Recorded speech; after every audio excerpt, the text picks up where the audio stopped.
Hello everyone, this is doctor Saranya Guru, consultant gynaecologist.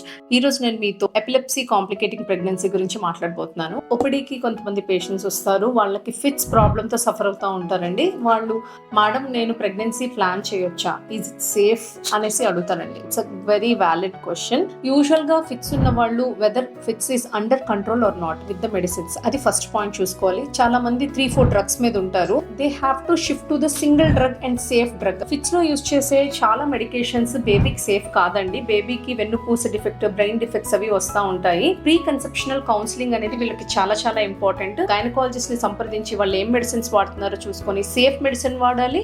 అంతేకాకుండా folic acid కూడా 5 mg pre conceptional గానే 3 months before planning pregnancy పెడతాం. అది కూడా వాడడం వల్ల వెన్నుపూస డిఫెక్ట్స్ అనేవి తగ్గుతాయి. So single best medication and pre conceptional folic acid is very very important. And fits ఎప్పుడైతే వీళ్ళ కంట్రోల్లో ఉన్నదో ప్రెగ్నెన్సీ ప్లాన్ చేసుకోవడం is the best option. The pregnancy వచ్చాక వేరియేషన్ ఏంటి అంటే నాట్ ఓన్లీ గైనకాలజిస్ట్ అండి, న్యూరాలజిస్ట్ తో కూడా కంబైన్డ్ చెకప్ అనేది ఉంటుంది. వీళ్ళ కంప్లైంట్స్ ఆ మెడికేషన్ రివ్యూ చేయడం అనేది ఉంటుంది.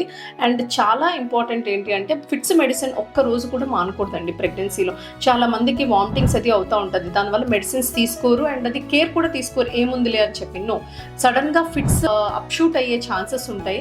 So medications compliance is very very important. And delivery టైంలో కూడా వీళ్ళకి ఎవరో ఒక అటెండర్ రౌండ్ ద క్లాక్ ఉండాలి. బేబీని సింగిల్ గా హ్యాండిల్ చేయడం, ఫీడింగ్ చేయడం అలా చేయకూడదు. సడన్ గా ఫిట్స్ అటాక్ అయింది అంటే బేబీ కింద పడిపోవచ్చు, బేబీకి డ్యామేజ్ అవ్వచ్చు. So being attender with them is very very important and being compliant to the medication is very very important. ఇంకా మీకు ఏదన్నా డౌట్స్ ఉంటే మీరు నాకు కమెంట్ చేయండి, లేదు అంటే కాంటాక్ట్ చేయొచ్చు. Thank you so much.